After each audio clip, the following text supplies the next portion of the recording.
we are in Athens, Greece. Now, I'm going to be introducing you to a site called the Acropolis.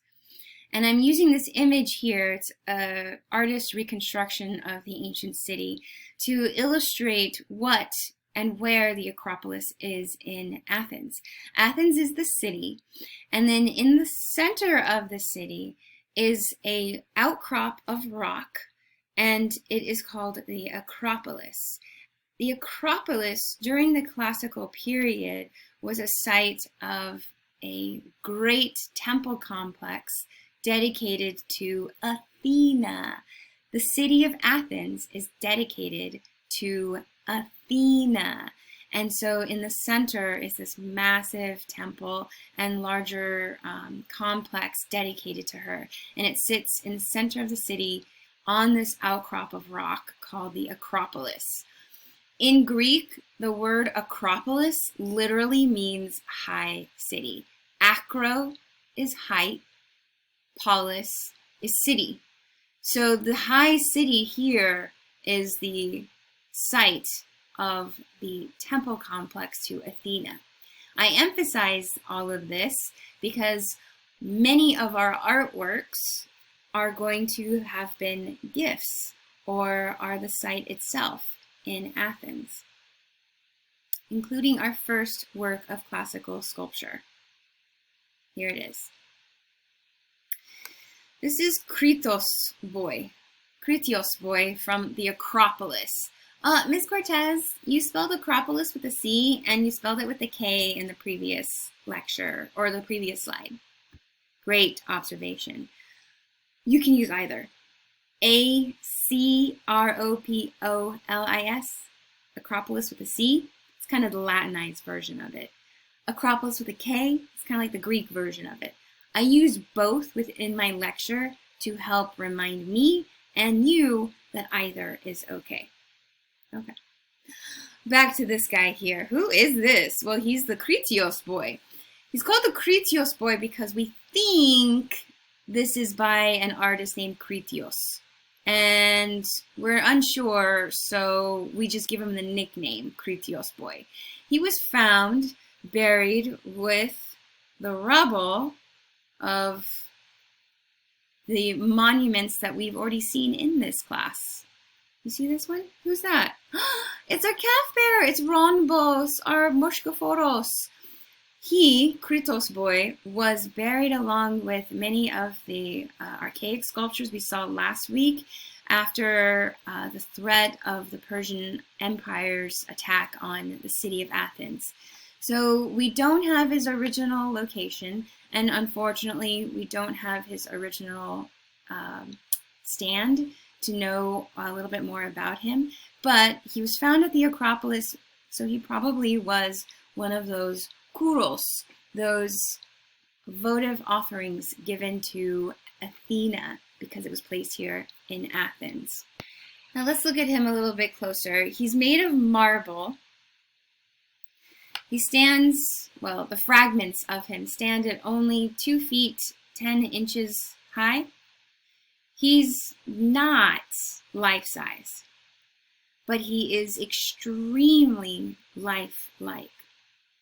While his right leg is missing, his feet are missing, and his arms are missing right above the elbow, we do have this fantastic example of a male nude torso. If I zoom in a little bit, you can see that at one point his head had broken from the body, and he did have insets of some other material to create his eyes. The awkward shape of his hairstyle meant that he most likely had some kind of a helmet placed on top of that smooth orb. So let's use our imagination. Let's fill in all of the blanks and remember that he would have been painted. He would have been painted a flesh tone, and his hair would have been painted.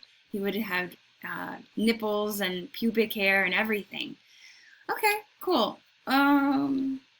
What's the big deal with him? Well, art historians think he's a very big deal because of his posture. He stands in what we call contrapposto. Contrapposto, to stand against the distribution of weights and balances of the body with corresponding higher and lower hips and shoulders to the weight-bearing leg or side. What? The posture he stands in, that's called contrapposto. Okay, technically, contrapposto is the Latin word for this.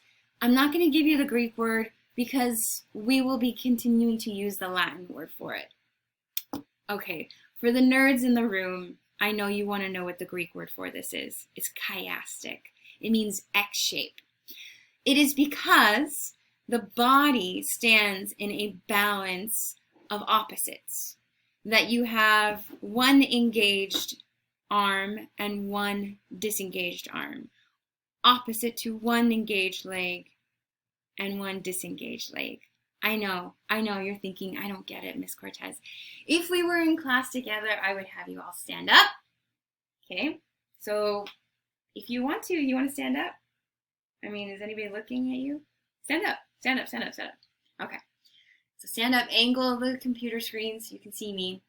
Now, stand perfectly straight and balance. Both feet flat on the ground, both arms flat at your side. Is that natural? Okay, now relax. Relax like you're waiting in line for your bubble tea. I want a bubble tea.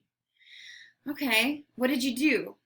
Well, you bent one leg. You put the weight on one leg and the other leg got to relax.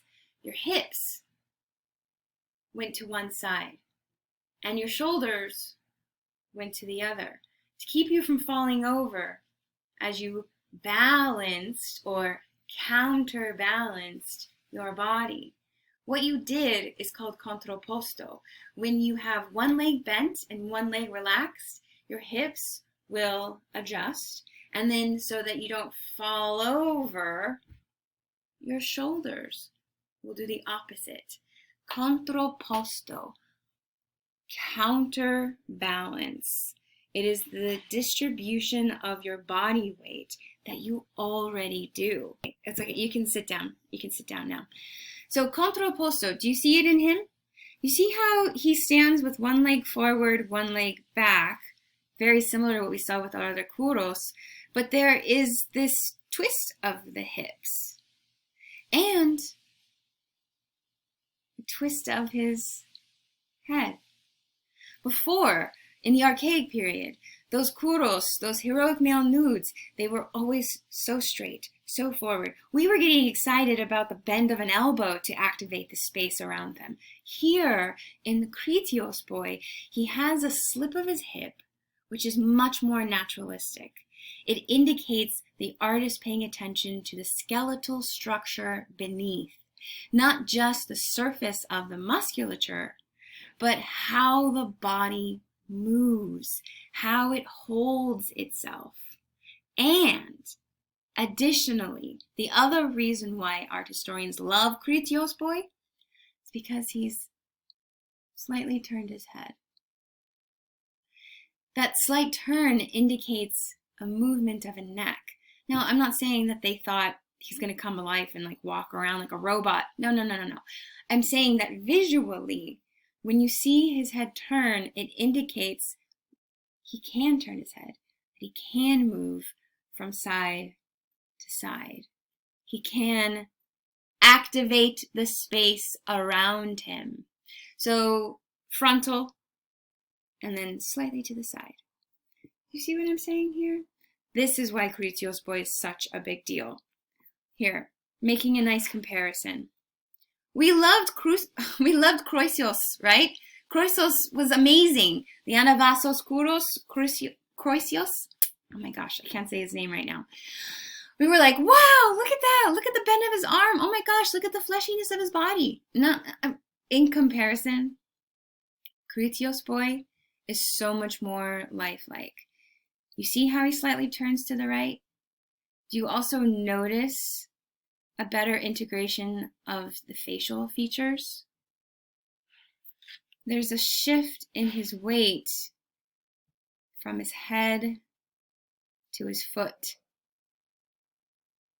I like this view because look at the attention to the spinal cord and the movement of the hip and the thigh and the buttocks as he stands in contrapposto. He still has a slight archaic smile. I'll give that to you. Sure. But we're seeing a transition. We're seeing a transition out of the archaic world and into the classical world.